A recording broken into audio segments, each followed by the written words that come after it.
Hello, gole pai te ho. Tunin zong ki chat ta le ti zat ta thu sim khat. Anangai khom ki noi ti. Amasan ikingai lut naw vet sa nan. Like share ana bolo hitin. Chule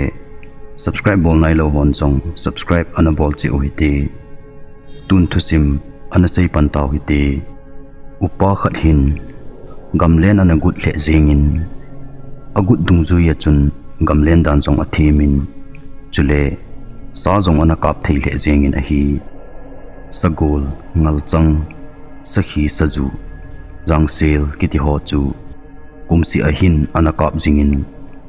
khusungmi ho zong chun ama chu gamleng thim le sakap thein ani ki thang at pi ovin ama zalin zong khusungmi chun sahi anangol khapowin a hi hiti chun ama chu hapta khat le khat veini veibe gamlenga apo do lova gamalen lo le ahin kho nom theilo abune zong tui theilo banga khun gamlen chu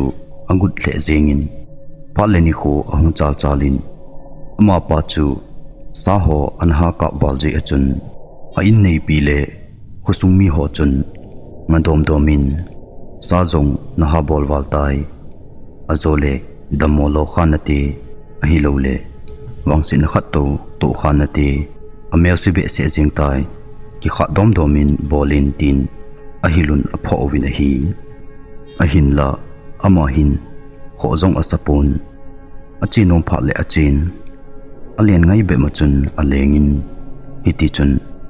ama zong chun sa kap thei to ki hlona chun apo do chengle athonin ong ki le ngai pun sakhi ahilo le zong lengau saju ipiam khat be chu ain kamin ain pulut te te ji in ahi zan khat chu ichi gam leng pa chun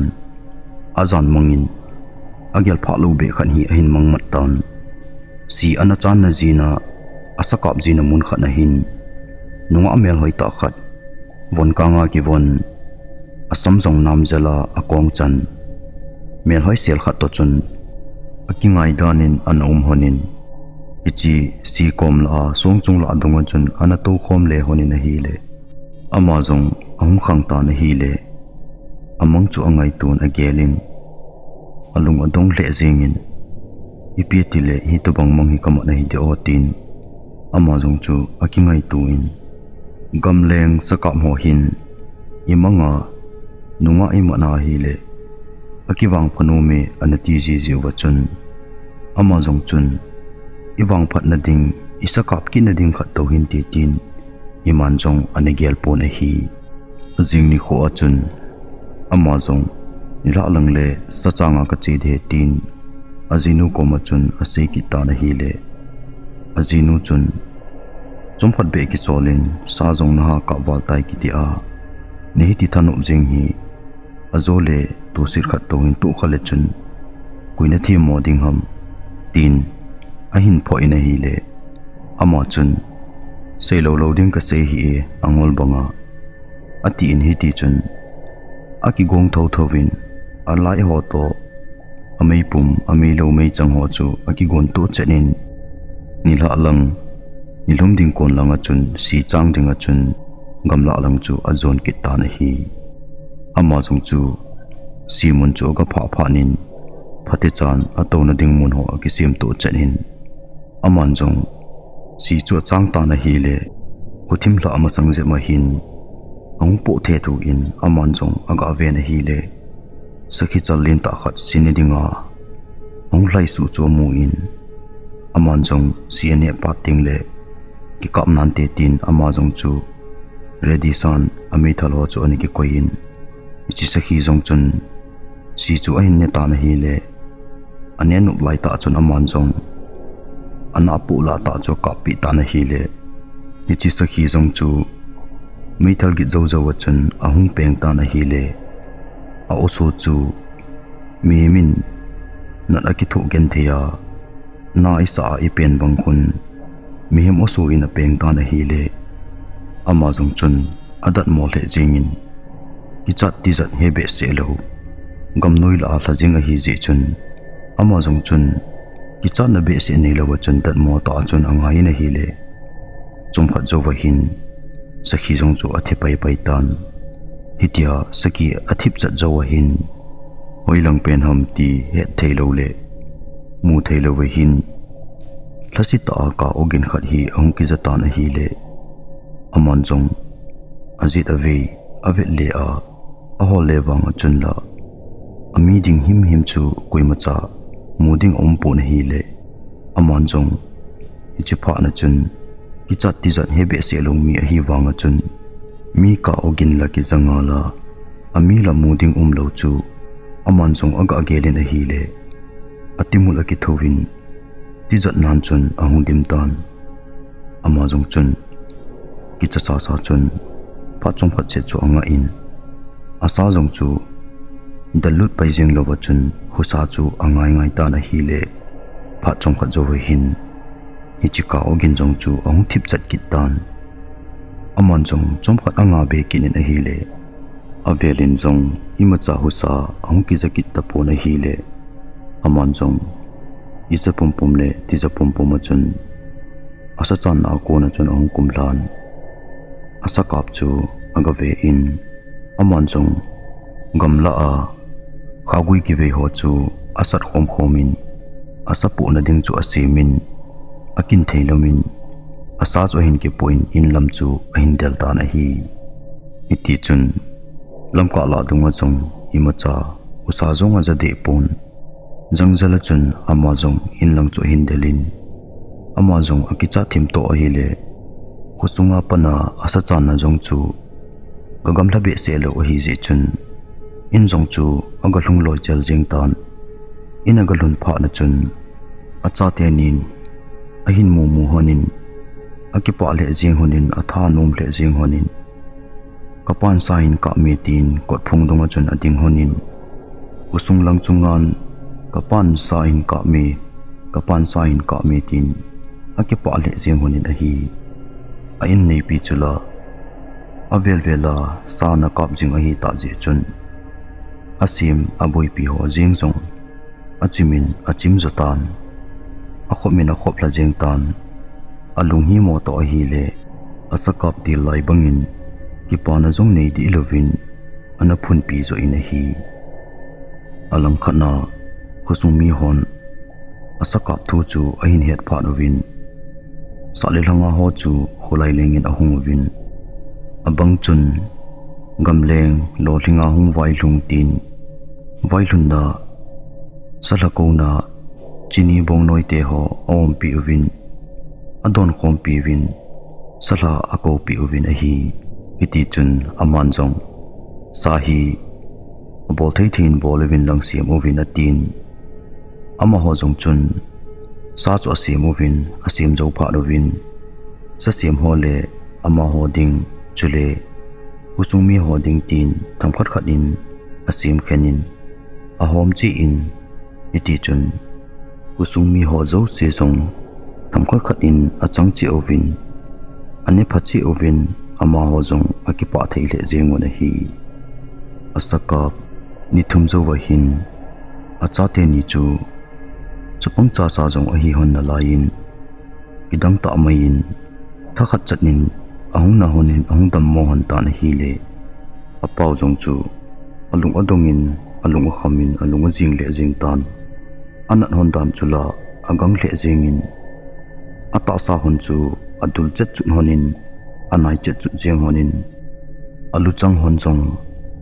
me ka tol bangin atolin iti chun asam jang hon jo se jong apul chain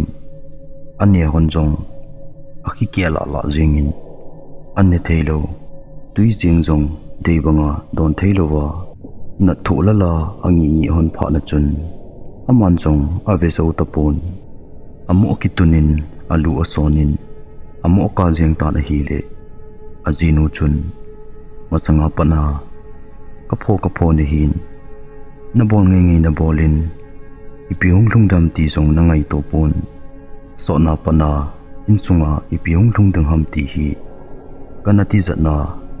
kana ki chat masat a hitai nangin la ka sei na ngai pon tu ta chu ipiphat chum na lungkham na ki sa na ka ham gang chalin na cha te ni ki zandam tang ati pi in a hi le amon jong kusumi ho ko ma chun panpina thum tan ni lung si duvin ka cha te ni hi ipiti hi tam hi chan ge hin nat gen thei thu hon ta na hi le ka vi zo ta pui ni ki thu pi win ati pha da chun kusumi hon jong ama hi mi hung phalta khat jong ani hi ji chun alung si dovin a khoto ovin acha te ni jong chu ama hon jong avet zo lo pha do chun ang keu khom khom ovin sumle pai ani kham kham ho chu ain tu khom ovin dam lo naw chapang te ni chu apu na ding pon ho asim to cha dovin a chen naw thinglanga ki pa na chun phai cham langa hospital a ding in naw cha te ni chu ain pu su pi tawin thinglanga ki pa na chun phai cham lang chu ain del tawin a hi le wangsit ta in a chi naw lungman talovin lam ka la chun ichi dam lo chapang te ni chu athi hon ta na hi hitia hospital song lutman lova lam ka la a cha te ni athi jing chu agele na hi le apuna be se jingin laina ta chun akaba kap ta na hi le ai nei pi jong chun thasit lunghan to thu in ka sei na ngai lo ji a hitobang hi wangsi na ichung hona lung a hi tin lunghan to aka to athu in hiti chun ama ho jong aboi si so jeng tawin upai dang lo pha na chun ama hon jong ichi chapang te ni chu longdam san ain kile pu ki tawin a hi hiti chun anei suna cha te ni adei lai ta hona hetman lo ka a aung nan hona mersi ta a athi jeng hon chu aman jong alungin agyal chim theipon apo nat na abi theipon hiti chun acha te ni pol do nan chun angol bangin hin khu ahin man lo ta na hi acha te ni athi zawa pa thakhat zawa hin ama jong chu akingai tu tu na hi le azinun ana phone le ana hil na ho chu anungel do ena hi le agamlen na ki patna asakap na ki patna a in sunga wangsit na hung hlunga acha te ni change ya athi lo hon a hi dan chu agel agelin a hi le akile lam ta achun alung agelin thangtom nan alan a changa tha in a hol zo a hi le sa hi ha ka ma imu imang hi ha tha le ti chun alung chu ana le jingin hiti chun amazon gamlen ke pat ki ding chu ain gel tan ami pum hole ami chang alai ho iza kai ho chu ki su tup chanin gamlen ki dinga chun akisata na hi le a in nei pi chun izat ve ka sei ding ham bol ta hin tia kana pho a nangai lo ji a na cha te nin jong na da la leu ta a to ana ki ku tha kin ham amola ni hi tam atin hi le amon jong numei thi be chan ki umin atin thu jong sei tam lo a chun thang tom ta chun sa chang ding la sakap ding a chun gamleng ding in aki gu do kit ta na hi ama hi masang la ya ipu ipaten salung anati u song tabang mi lo ka a ama chama chat le the lai tabang thila tabang hichi chu min ananeya hi le hichi nei chu gam gola in che hen lang ima cha lo na a gawa lu jong le hichi nei ho chun sa chu ain kap te ji una hi hitabang chu salung nei ho ana si da na hin chule hichi salung chu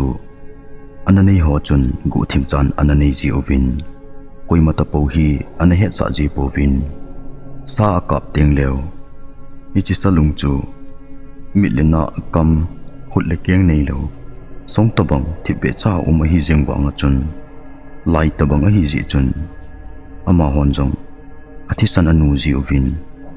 sa hing sa phe chu ako ma chun akoi ji vin hi ti chun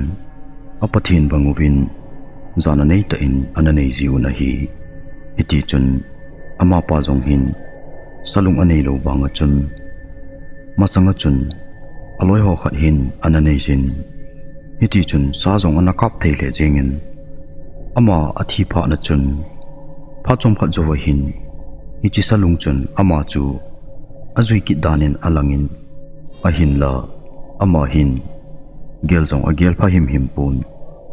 salung ki ti zong anei lo zi chun hitabang lang pang dinga chun ama hin ane gel pha him pun hi salung nei pa aloi pa athi zawa ke pa na chun kumgup kumsigi tabang ana che tan kumsot ta pi hi chi salung chu thisan nu kha lo saphe pi kha lo hi ta je chun ama hin la hi chi salung chun ana zui ji in aman ki het pha hi zong le sa hi ana kap theya akuma aza asim chu salin saneu tam ta pi a hin tha ta ji a hi azo zo na a ama chunga hung le chu wa a in chunga a cha te ni zong hung thilo dan a hitan a hin la ama hin a ki het pha hi helin a hi iti chun angai in gamle nga chun che ki ta na hi le khopa ma ki pa na i chan ham a chi lu jawa pa na hin sa chu a hin tu pan ki tan aman jong aneolin tilawa chun thangtom husana chun amumu chu aban kapli pe in achi pe na hi le gamgil langa galun pha na chun salin ta pa hi achiki ma chun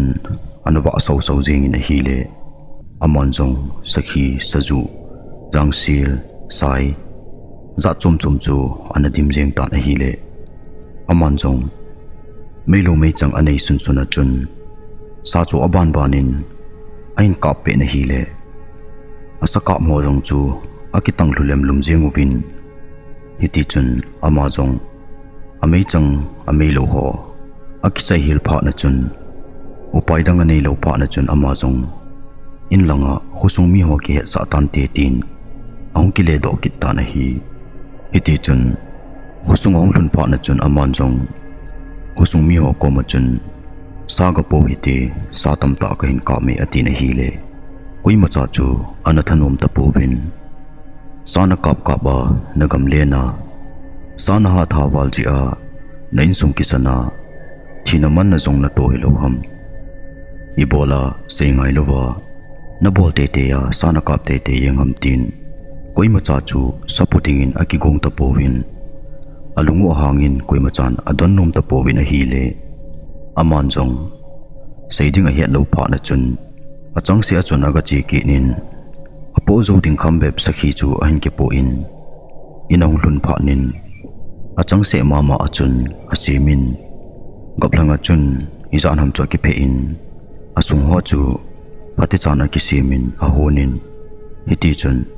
a in nei pin jong adon sa pi pon ama jong chun achang si achun oi wa senin anen ani wa pha na chun khulai jong wa do tolawa chun thibe chan aki mut pai ta na hi iti chun ajing khong wa pha na chun ama pa chu hong tho do ta na hi le nidang lai to a hin dan abang tapon leito langa chun to na khan ki do in akitungin mojeng jungin a umin azit aveya min a hin ho jong le koi ma cha chu adon but pon azinu jeng jong ho jong a ho ngai tapon paupo lo ven hiti chun mingol bangin thip jeng jungin om jeng ta na hi le mi ho chon adat mo le jeng uvin ipila si na khat ani hidem ole sa ka ma idon sa pi lo ji wa hi ama jong hi no a koi ma cha hi a ho nom lo hi dem tin age lovin azinu chun ibola polanga chun chu to jeng hi tam an ho jong kine in lang na to ding ki to in tin alung han to aphun to atho jeng ta na hi le ama chun la ahin don but mong pun ain nei pi jong chun khusung mi hon agel dan bangwa chun agelin ama hi asakap kana sa pi lo ji a hi thasi ki sa a lungno mo a e ho nom lo hin ti tin jong agelin ima chan jong serious ta in jong alapon ahin la asun azana hitia chu ani a thip jeng junga om jeng pha na chun mi zo si alung adong gam tan azinu jong alung adongin ipiti ham ti jong a he them pun hap takhat sungjen chu hiti chun thi veng vungin ama jong chu abang le in sunga abang le polanga iti chun akitung tung jeng ta na hi le mi zo si chu alung dong kam ta win a hi hapta khat zo wa chun aum da na hung ki khel ki nin alo wat na athing tan na champong chu ain ki nol tan iti chun ni si maya chun acham chu anol anol ki jeng ta na hi le mi ho hin ain khumandan le aum dan ho chu avevin azinu hi le alunga dong che che vin alona ji jong a heta povin mi ho chun angolin akoi gam tawin a hi a in nei pi hi han lang khusung mi ho hi jong le ipi bola chemna nol nol jengam tia a ho ji ting leo seidang nei lovin thudang jong seidi lowa chun kasat li di a hi ti bo chu asai jingin adang jong asai ngai pu na hi le mi ho chun amo ki cha jeng ta win koima cha chun nai jong aga nai ngam ta pu win ho jong aga ho lo ta pu win a hi a in nei pi hin khat ve kum le a chem chu ala pi ji in hi banga him ta a ibola na nol nol jengam a phatai atin a koi do pi jin am lo ka le anala do ki jin anol nol ki jengin a hi le azinu jong hi alunga don wal pha na chun doi thiam khat ko ma hin aga che tan ichi doi kung pu ko ma chun aji pa chan ho chu aga seitan amin ho le chan dan ho iza kai ho chu aga sei pi tan a hi le doi thiam pa jong chun na vai ge ta ve phat a sot wal ta ji in ama hi ihu do thei diu ham ihu do mo diu ham ti ken jong ka sei thei ta poi lampi khat se chance khat se ine yuve masanga aloi pa kumgu kumsigi masanga anathi pa anaki hawo pi pen pa ama ina chuna che uwa ama chun salung ane hin ichi asalung chu a in sungwa chu naga holwa nahin mu uwa hi le ama hi aboina le anatna ko na hi dam do ding namu lo uwa hi le in sunga hi nasata a wangsit na hunglung ding a hi ahin ti pa na chun ama jong chu kichata le tijata chun in langa chun ang kele tan khusung ang le lun pha na chun azit a ve mi ho ko ma chun asai pi in a hi le ama hon jong ichi salung holding a chun aloi pa te in langa chun akin theilamin aga che ta win a hi ama ho jong aloi pate inchu agalun pha lovin ain ko te henga chun thelum dan ho zo se chu pate chan asai pi ovin hichi salung chu I hol do alo wa hi le ki ho kanat naw kadam mo naw hi kadam thailo di win aum tan hi chi chun nang hon jong hi chi salung chu lungsi te nei pi win tin aga thomu win a hi le ama hon jong ke hon jong ke pa po we kum jong asot jap jeng tan ka pau dam lain jong ke ho jong e het sa ji po win asalung nei chu ka het jeng wangu win I tabang ham jong ka mukha po win chule ama hin bom khana akoyin hoilaim khana hin asel tup cha jin ke hon jong holai pe na ko e hi ti jong ka he po we a hin ti pha do chun ama hon jong a hi poi e hon jong hol hi ti hoilaim khat pe na hin te te in te in sunga asel hi na na le ke hol do nan te atiu win a in sung chu ama hon jong chun thei top so chun aninga ka ho chu ichi salung dan ding chu a hin hol ta win a hi le ama hon jong bom khat chu azo zo nan a hin movin ichi bom neu cha chu aga ahongun a ve win a hi le asunga chun imacha ana tapu na hi hitia salung an lo pha na chun last upaya akinip naw ichi salung chu a hin la an lo pha na chun ama ho jong alungu atong tan ipi ti diu hitam salung la imu zo tapu win azen ding pan la ichi salung bo chu a chaina kinep na sun hi atile ai chu pen chu imu lo leo ipi ti diu hitam tin ama ho jong chu alung kham le jeng taw vin a hi iti chun in nei pin zong salung la ki mu zo tapon ipi ka loading hitam iti ka bolding hitam tin lung kham ta chun ama zong aki ngai to tan ipi pi na hi le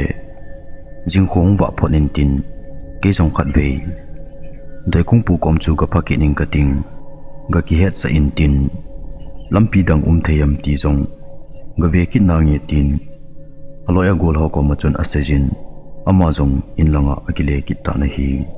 inagal hunding ko na chun polanga chun ajipa chun cham ana nol nol ki ta na hi le aman zong amu kho be se jeng tan ase ji sang zong a he tapon ipi ba kilo da mo atin ama zong chu in sunga chun aludin alunga khamin chol zong a chol wal jeng tan a hi le aga akizam hlan a hi le ana imu pai pai tan nila lang khothim ding ko na hin ama zong chu ai mun anu le jengin aji pa chu in sunga ang lunin khang phea ajinu imunom sia lai chu ave in a champong nol him zat chu halamin alamin alol ta chu aban bi ta na hi le upu man lawa chun thisan pal jeng jong chun ajinu jong chu athi pai pai ta na hi ajinu thisan chu ama jong chu asung khol avon la chun apal te du jengin ama jong chu jal chunga namhol khaw chu kela in ama jong chu in tom langa chun aga chi su in apum ton phungu wa chun ama jong aga ki khairi ki ta na hi kusung mi hon la masanga pana nel lo ta a chamani ki nonol jeng ji chun phadi chan ham jawa ki pana chun koi macha a inuwa kholai lengin aga chingam ta povin a hi le a in sungwa ipi hlungham ti jong chu a he povin a jing ni khu a jong chun angai ngai danin mi ho chun a gelovin a hin la olanga jong ang to do tapon ajinu a hin ama a hin koi macha ang wa do hon amu ta lo ji awa chun ijite ni hi ai mohan na lai ha ole huya po do hon ai dem tin mi ho chun ajinu jing jong chu nidanga hungwa do le le ji a hungwa do ta lo pha na chun ama ho jong chu